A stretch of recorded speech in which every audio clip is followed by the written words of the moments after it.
Okay, we're going to look at something called Riemann sums, named after the man,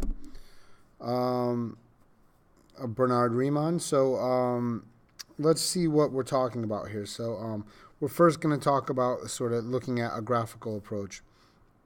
So in calculus, the result of the integral of f of x dx is a function, okay, that represents the antiderivative function. So this is called an indefinite integral, and that's sort of a synonym with antiderivative. We're going to kind of refer to those as the same thing. Oh boy, this is a tough one. Synonym. Yeah, got it. Those are synonyms. So you'll hear me kind of use those two back and forth, but it's called an indefinite integral. We can talk about why that is a little bit later or in class. But for now, let's just think of that as an indefinite integral. Then we have another type of integral called a definite integral. And that's when we have limits of integration. So the result of a definite integral is a value. It's not a function. So that's the thing I want you to notice, that the indefinite integral, the answer is a function, f of x. A definite integral, the answer is a value or a number. And that value will represent the area of the region bounded by the curve of f of x and the x-axis over that interval a to b. So it's going to make a little more sense when we do some stuff here with our graphs and look at some pictures.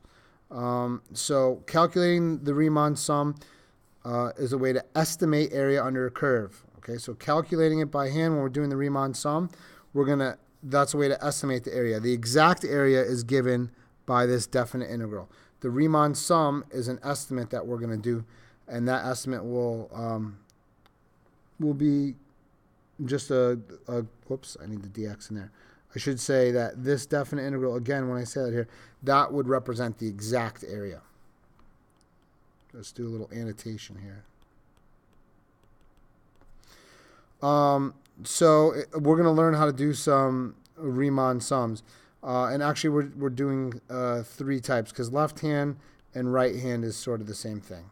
So midpoint and trapezoidal. So we got left hand and right hand sums. We're going to have midpoint sums, and we're going to have trapezoidal sums. So we're going to look at the first type, left hand sums with interval of length 2 units. So we're going to consider this function given here, f of x equals this guy. You can pause the video here and read. I'm not going to read to you. Okay, so what we're going to do is we want to get the area, or estimate the area from 1 to 7 under the curve bounded by the x-axis. So we're talking about this area here. I'm just going to highlight it.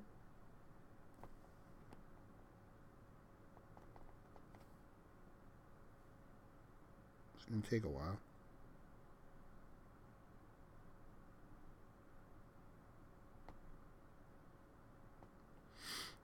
So we're talking about this area, and we're going to use something to estimate it. Notice that's the exact area that I have colored in here. So when we use a left-handed sum with intervals of 2, right? Is that what they asked for? Yeah, length 2 units. So that means when I draw a rectangle on the interval, I'll draw these in a different color. Let's go with purple. Of 2 units width, I could draw this purple triangle to estimate. That would be 2 units. Let me draw another purple one.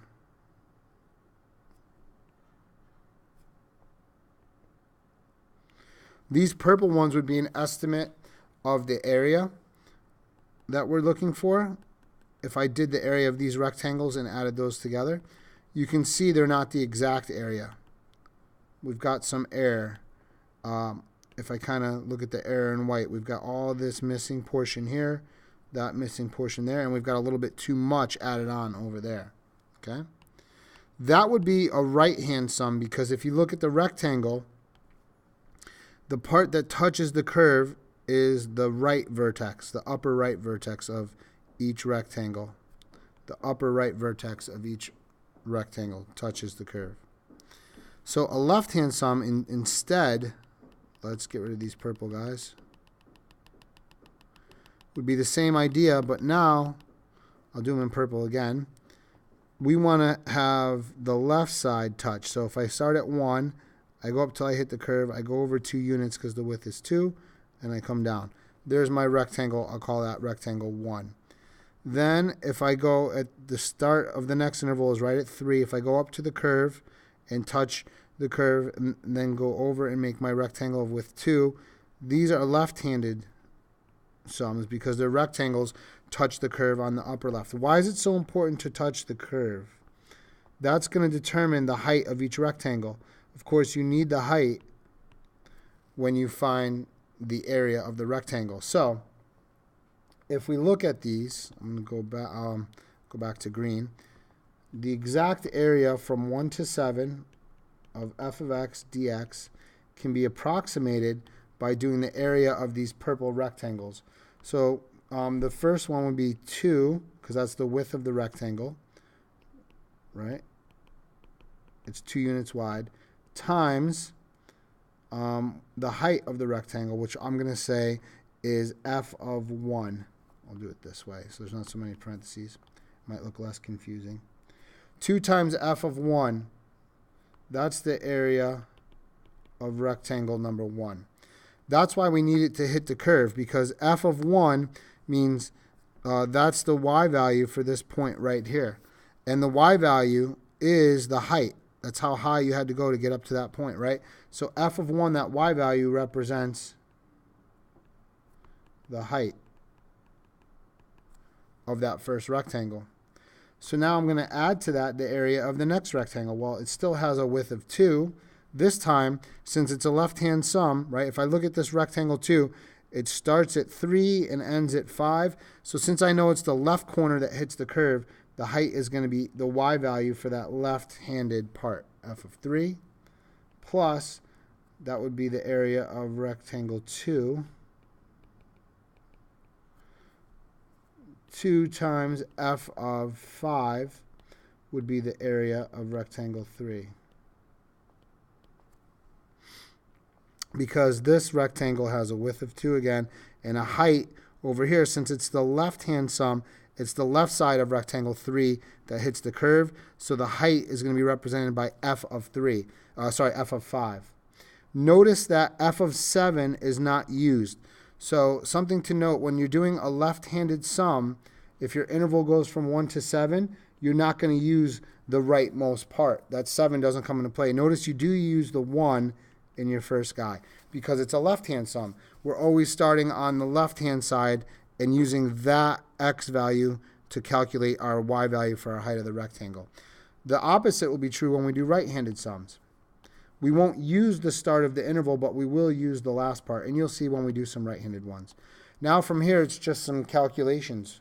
So it'll be approximated by 2 times f of 1. If I look at the graph, it's not real clear what f of 1 is. It's somewhere here. If I want an exact answer, I better plug 1 into this function. So what I did was I did this on my calculator. I went to y equals, plugged in the function into y1, and so then I just did 2 times y1 plus 2 times y2. Oops. Plus 2 times, not y2, sorry, y of 3, and then 2 times y of 5. So I've already worked this out ahead of time on my calculator, and these are all y sub 1s because my equation was in y sub 1. So you just got to kind of do this out on your calculator. And that approximate area came out to be 42.667. You should pause the video and go through this and make sure you can do it. Okay, so this was a left-handed sub-intervals, so that means left-handed rectangles. That means I start with 1 because I'm starting at the leftmost part. And since they're 2 wide, I know my width is 2, and I know that I skip over from 1. I start at 1, then I go to 3, then I go to 5. Is there something else I wanted to mention about this? There was, but I kind of forget. So we're just going to move on. It'll come up later. I wanted to mention about the calculator. I think I said everything I needed to say there. So let's move on. So let's do some practice here with left-hand Riemann sums with intervals of length 1 unit. Oh, I wanted to show the area as well, the error of the area. So if I do my purple left-handed sum here, so the error we'll do in white. There's not enough. They're missing some area here, and then there's too much here, and there's too much here. So in the end, it looks like this would be an over approximation because there's more of the too much area than the too little. So most of this, yeah, it looks like an over approximation. We'll talk about that in class if we need to. All right, so now we're going to do the same function on the same interval from 1 to 7. It is left-handed, but now we're going to have rectangles of length 1 unit. So since it's left-hand, I start with rectangle 1. I start right on the leftmost part of the interval, which starts at 1, right? I start with 1. And they're 1 unit wide, so there's my first rectangle. My next rectangle, I use f of 2 to get the height. I go over 1 unit. Then for 3. Then for 4, I come up here. 5. Then for the next rectangle until I get to 7. So we've got, in this case, 6 rectangles to do. So we want to calculate the estimate of the area. So we know that the integral, the exact area will be calculated. The integral would do that. And this is a value. Remember, when I have, this is a definite integral because it's got these limits of integration. The answer to a definite integral will be a value, a number, and that number will be the exact area. We're going to figure out how to do this next lesson, how to actually, there's a method we can do to compute this number and get our exact area. But for today, we're just working on our estimates. That can be estimated by a Riemann sum, a left-handed one, and we know the width of the rectangle is 1 times the height of the first rectangle is f of 1 plus 1 times the height of rectangle 2 is f of 2 plus 1 times the height of rectangle 3 is f of 3 plus on and on and on till we get to the last one, which would be 1 times f of 6. Notice we don't go to 7 because it's a left-hand sum. We don't use that last part. On a left-hand sum, we don't use the rightmost part of the interval. Again, you're going to do this on your calculator. Something else to note, you could factor the width out. So now it's just 1 times f. In this case, the 1 doesn't matter, but when it's a 2 or a 1/2, it's important. So now I can just treat it like this. So again, I already did this on my calculator. You can pause the video and do that if you like. You should really try this out on your calculator. You have the function plugged into y1, so you can do 1 times the quantity. You can do 1 times the quantity y sub 1 of 1 plus y sub 1 of 2. You can do that in your calculator. Of course, you got to type it all out. You can't do the ... part. And let's see, I already have this one done. This turned out to be 41.6 repeating. So we're going to 3 decimal places always. So that's what we do. That's the area estimate of our area if we use that many rectangles. Now remember, there's some error there. We're missing some area here. We're missing some area here. We've got too much area, too much area, too much area. I should probably do them in a different color. That might make sense. I'll do the missing area in white, and we'll do the too much in a peach. Feeling peach. So again, this one looks like it'll be an over approximation because there's more peach area than white area. So we've got too much area in our estimation. So I'm going to come back here and do the same thing because we're going to need this later. We're going to talk about our estimates.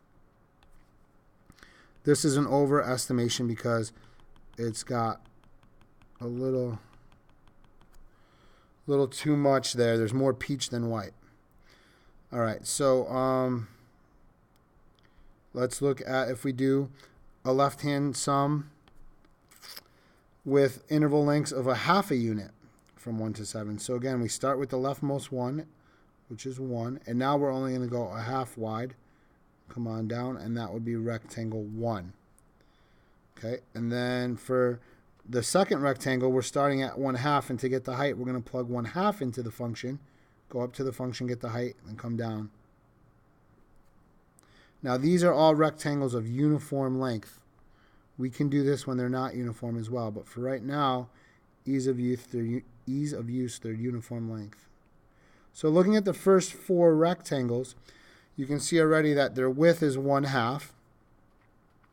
So we're going to say that the exact area is represented by the definite integral from 1 to 7. That's how we read that. Oh, not equals. We're going to say can be approximated by the area of all our rectangles. So that the rectangles, each one has a uniform width of 1/2. So I'm going to factor that half out so I don't have to write it every time. And the first rectangle has a height of f of 1. The second rectangle has a height of f of 1.5, right? Because 1.5 is now our x value that we're getting the height of. Plus, the next one, the height is going to be f of 2. And we do this so on and so forth until what value? We do not go up to 7 because we're doing left-handed sums. So we go to the rectangle right before 7. And since we're doing a half, that means that last one will be 6.5.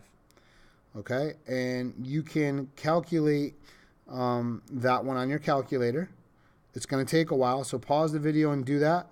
And I am going to pause the video here also and draw on the rest of the picture.